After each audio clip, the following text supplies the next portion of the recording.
Olha, eu vim aqui no canal da Speech gravar um vídeo sobre fundos de investimento para a gente observar pro ano que vem, 2024. Então nada mais justo do que eu falar também sobre a expectativa que a gente tem para os ativos internacionais nesse ano que já vai começar. Pode rodar a vinheta.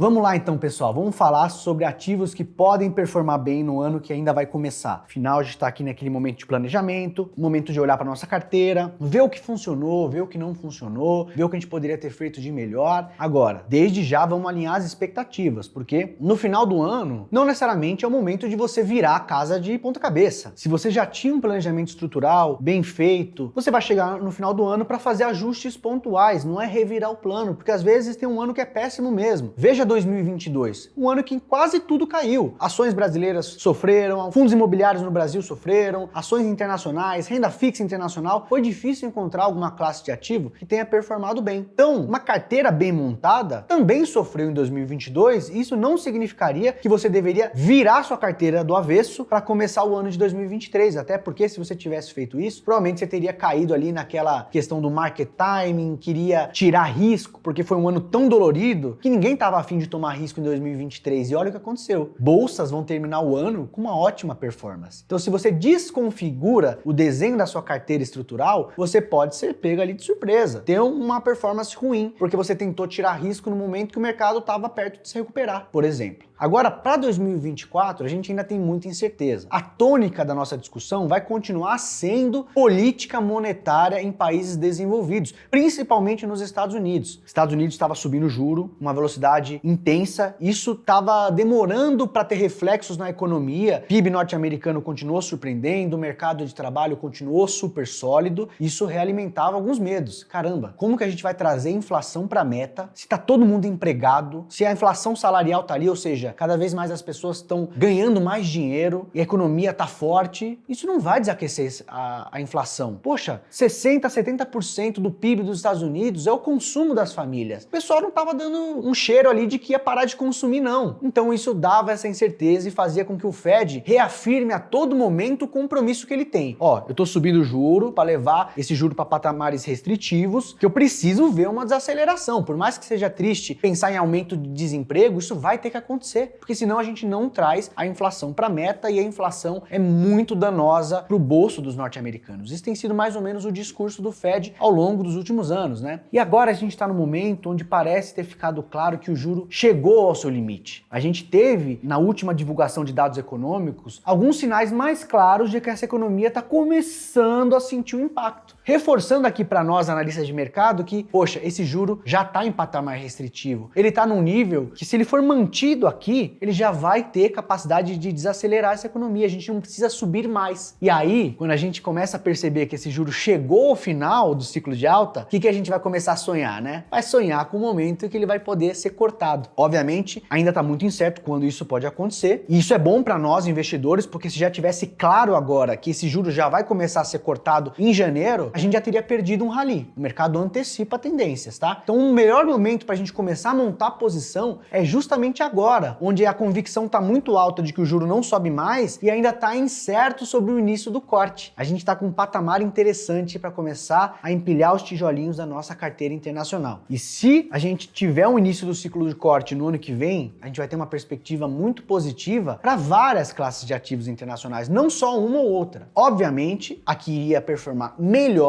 seriam as ações, principalmente as ações de growth. Vou até anotar aqui para a gente seguir o raciocínio, tá? Então, best performers, né? Quem performaria melhor nesse contexto de uma queda de juro mais estrutural. Growth, para quem gosta, até já deixo aqui se você quer que eu grave um vídeo no futuro falando sobre investimento em fatores, factor investing, value, growth, minimum volatility, quality, todos esses fatores já estudados, vai ser um prazer voltar aqui para gravar um vídeo. Mas teses de crescimento costumam performar muito bem no momento em que o juro sobe, até porque foi a classe que mais apanhou quando o juro subiu. Pensa uma empresa de tecnologia. Muitas vezes eu não tenho um lucro maçante no presente. Eu estou tomando dívida para reinvestir em tecnologia, para investir em inovação inovação, para criar meu produto ou meu serviço, ganhar mercado, crescer e aí de repente no futuro eu tenha um valor incrível, eu tenha me tornado uma empresa consolidada, só que no presente eu ainda estou trabalhando. Então muitas vezes essas teses de crescimento, o valor dessas empresas estão lá no momento mais à frente. E o tempo não é um fator de certeza, você não concorda comigo? A gente tem uma impossibilidade de prever exatamente o que vai acontecer. A gente pode ter uma boa ideia, eu acho que vai dar certo, eu acho que vai dar errado, mas o tempo é sim um fator de incerteza. Então quanto mais no futuro está o valor de uma empresa, mais incerto está esse resultado. E o juro pauta o custo do dinheiro. No momento em que o juro está em 10, a gente vai ser mais exigente. A gente quer que então essa empresa ela cresça mais rápido, que ela dê resultado mais cedo. Agora, se o juro é 0, eu tenho paciência, o custo do dinheiro é barato, o custo para essa empresa se financiar também é menor. Então eu posso ter ali mais paciência para essa empresa maturar. Então, se esse juro ceder, e muito provavelmente a gente vai ter o início do ciclo de corte ali no primeiro semestre do ano que vem, as teses de growth devem performar muito bem. E a gente captura esse ganho investindo num ETF de growth, e tem vários ali no mercado disponíveis, ou se quiser investir num índice mais conhecido da galera, o índice Nasdaq, pode ser também uma boa pedida. Para investir aqui do Brasil, a gente não tem tantas opções, mas um ETF como o NASD11 poderia ser uma opção. Eu particularmente gosto de uma alocação mais estrutural. Eu gosto de manter ali o coração da minha carteira de ações nos índices neutros. Então, nos Estados Unidos, ter ali o S&P, que é o principal índice de ações, um dos melhores índices de ações do mundo. Então, ter ali uma base no S&P, mas se você quiser fazer ali uma apostinha mais tática, apostando que esse juro vai cair, colocar ao lado uma posição satélite, mais de growth, mais de crescimento, pode trazer um certo benefício se esse cenário se concretizar. Mas temos aqui outra oportunidade que eu gosto de falar, eu já gravei um vídeo inteiro sobre essa tese, que é o setor imobiliário, os REITs,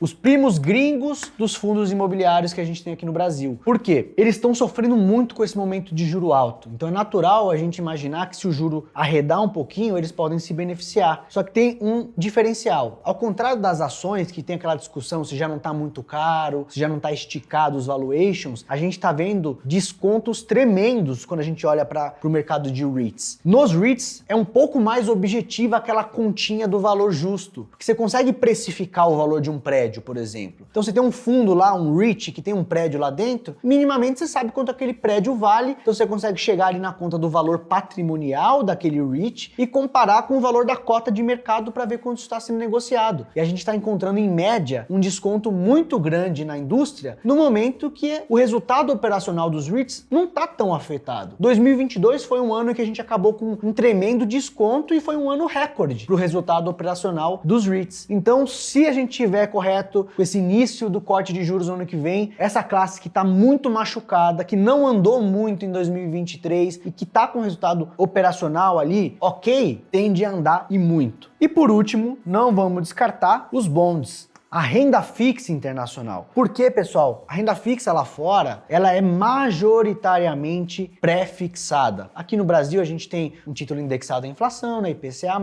A inflação vai alterar a expectativa de valorização, assim como os juros. Mas lá fora, sendo só pré-fixados, a gente vai ter uma renda fixa que chacoalha mais. Tem mais volatilidade, mas também tem mais oportunidade. Porque quando esse juro cede, ele arrefece um pouquinho, você tem um ganho de marcação a mercado mais intenso nesses títulos. Então, novamente, se a gente tiver correto de que esse movimento deve começar em 2024, a gente deve ter sim uma performance muito boa também para os bonds. Obviamente, em ordem de grandeza, as ações de growth devem performar mais do que a renda fixa, mas também com muito mais risco. Então, a gente tem aqui um portfólio equilibrado, onde a gente tem 3 categorias em que as 3 podem se beneficiar e muito, mas se a gente estiver errado, a gente precisa sempre considerar que a gente pode estar errado. Pode ser que aconteça alguma coisa, pode ser que a economia surpreenda e essa inflação dê um novo susto e aí o Fed precise subir mais um pouco, isso pode acontecer. Agora, se isso acontecer, ter um portfólio equilibrado vai fazer com que a gente tenha uma carteira que sofra menos. Então eu gosto de uma carteira que a gente compõe entre essas 3 classes, né? Ações, aí você pode pôr uma pitadinha de growth se você gostar, os REITs e os bonds. Se tudo der certo, isso aqui vai voar. As ações vão performar muito bem, os REITs vão muito bem, os bonds também, mas numa magnitude menor porque essa classe tem menos risco. Agora, se tudo der errado, por ter um colchão de bonds, você vai ter uma parte da carteira que vai cair menos, que vai segurar um pouco melhor o baque da queda. Porque, lembra o que eu tô falando, se o juro cair, isso deve bem. Se o juro voltar a subir, isso aqui vai mal. Mas o que vai sofrer mais? Growth vai sofrer muito mais do que os bonds. Então, eu permaneço com essa visão de que a gente tem que equilibrar o portfólio ao invés de escolher aquela bola da vez. Aí o Arraes está falando que se esse cenário acontecer, o que vai voar mais é growth. Eu acho que é verdade. Mas isso não deve fazer você mergulhar de cabeça numa tese de tecnologia de growth, porque as coisas podem sair de uma maneira diferente do planejado, perfeito? Então, esse é um pouco do panorama que eu tô pintando para 2024. Eu acho que a economia começa a dar sinais de fraqueza. A gente vai começar agora a monitorar se essa recente fraqueza é simplesmente uma correção do exagero ali que a gente viu em novembro. E se isso for verdade, eu acho que tem ali uma oportunidade de a gente fazer um bom dinheiro, inclusive na bolsa em 2024. Ou se essa desaceleração for um pouco mais profunda, ela não for simplesmente uma correção do exagero de novembro e de fato, a partir de agora, começar a embicar para baixo, desacelerar, a confiança do consumidor cair, aí sim a gente pode ter um espaço para corrigir, para ter uma queda nas ações. A gente vai começar a falar um pouco mais de cenário de recessão. Então pode ser que a carteira sofra um pouco antes de começar a ir bem. Porque se esse cenário recessivo começar a ficar como o cenário mais provável, tem um mecanismo de ajuste, que é o Fed, de repente, antecipar o início do corte para chacoalhar e reviver essa economia. Porque o Fed não quer que a economia caia numa profunda recessão. Então existe essa possibilidade. Poxa, desacelera mais do que a gente prevê, isso aqui sofre um pouco mais, mas aí entra o Fed em jogo, corta o juro para acordar a economia e aí a tese vai ter o espaço para maturar e ir bem. Mas pode piorar antes de começar a melhorar. E num horizonte ali de 12 a 24 meses, eu acredito que uma composição entre ações, REITs e bonds deve trazer resultados muito bons em dólar, em moeda forte para a sua carteira. Agora, pessoal, se a sua dúvida nesse momento está sendo como que eu implemento? Tá bom, Arraes, eu entendi, eu tô com vontade de montar uma carteira internacional, mas faço aqui do Brasil, vou numa corretora, como fica o imposto desse negócio? Você fica meio ansioso ou ansiosa com isso? Vou trazer algumas palavrinhas pra gente fechar aqui o vídeo. Primeiro ponto, a gente acabou de ter um PL que muda a tributação dos investimentos internacionais. Tem muita coisa ainda sendo discutida, então eu não quero cravar nada aqui que ainda possa mudar depois. Mas a princípio, você vai ser tributado caso você tenha ganho de capital. Antes a gente tinha uma faixa de isenção de até 35 mil. Então você comprou uma ação por 10 dólares e vendeu ela por 15, em teoria você teve lucro, teria que pagar. Mas antes tinha uma faixa de isenção. Se o volume que você vendeu dentro de um mês era menor do que 35 mil reais, você ficaria isento, não precisaria pagar nada. E a gente ainda tem dúvidas se essa faixa de isenção vai continuar existindo ou não. No geral, essa nova lei, o PL que foi aprovado, piora um pouquinho a tributação para você fazer um investimento direto. Mas, pessoal, ainda existe a alternativa de você investir aqui mesmo do Brasil. Lá fora, o imposto do dividendo já é retido na fonte, você tem que fazer esses detalhes de tributação quando vende com lucro e ainda tem algumas nuances que precisam ser decididas porque o PL acabou de ser aprovado, ainda tem possibilidades ali de alguma regra mudar. Mas considere também o caminho fácil, eu falo isso em vários vídeos, sabe? Tem muita gente que só olha o investimento direto lá fora, que é muito bacana, mas tem maneiras de você comprar com muita comodidade. Eu particularmente sou um investidor que valoriza a comodidade, obviamente não a qualquer custo, né? Tem um limite do quanto a gente tá para pagar. Mas olha, comprar um ETFzinho, ó, por exemplo, para bolsa, vou dar uma lambuja aqui, fiquei maluco, vou dar algumas recomendações pra gente ter aqui uma ideia. Para ações, um Word 11 já te dá uma cesta de ações globais num único ETF, você compra aqui da sua corretora mesmo. Para REITs, por exemplo, poderia ser um Alug 11. Poxa, mas gosta de BDR de ETF? Ah, eu não gosto do ETF, quero comprar aqui do Brasil, mas eu não gosto do ETF. Poxa, compra BDR de ETF, pode ser aqui, ó, um BACW 39, ou pode ser aqui um BGRT 39, funciona. Fazem mais ou menos a mesma coisa, te oferecem exposição ampla a essa classe de ativo para você estar exposto à possibilidade dessas classes fazerem dinheiro no ano que vem. E eu vou deixar aqui duas opções para a gente começar a pensar na caixinha de bonds, que é o SDB11 e BNDX11. Com isso você começa a ter uma exposição ao mercado internacional de bonds. Ah, como dividir entre esses dois? Posso fazer um vídeo no futuro sobre isso, mas grosso modo, se você pegar a fatiazinha aqui de renda fixa e dividir ali em uma proporção de 70 a 30, já estaria ok para você ter uma exposição. Então, 70% da sua caixinha de renda fixa internacional, coloca em USDB, 30% restante em BNDX11, bota uma fatia ali de uns 15% para a parte imobiliária dentro da sua fatia global e vai ficar, grosso modo, metadinha da sua carteira internacional para as ações. Aqui uma divisão boa, obviamente cabe discussão, faça um ajuste à sua maneira, de acordo com seus gostos. Estou dando aqui uma diretriz que deve funcionar para a grande maioria maioria das pessoas. Não deixe de olhar também a questão da comodidade. Se você está começando, ainda está se familiarizando com esse investimento internacional, lembra que isso aqui vai ser corrigido também pelo dólar. Então, se os fundos imobiliários internacionais, os REITs, se valorizarem no mês que o dólar despenca, você vai ter que lidar com essa coisa, né? O dólar caindo com os ativos se valorizando. Às vezes você vai achar que não está andando nada aquele negócio. Então, para você se acostumar a molhar o pezinho na piscina, começar devagar, ou outra analogia, entrar na piscina com a boinha de braço, compra aqui mesmo do Brasil, experimenta, vê como que é manejar essa carteira. Entendeu, adaptou, adorou, pense em dar o próximo passo que agrega um pouco mais de complexidade, que é ir fazer o investimento direto lá no exterior. E eu posso voltar no ano que vem para gravar um vídeo completo falando sobre as mudanças que esse PL trouxe, o que piorou na legislação, o que melhorou e cuidados que você deve tomar caso decida realmente fazer esse investimento diretamente lá fora.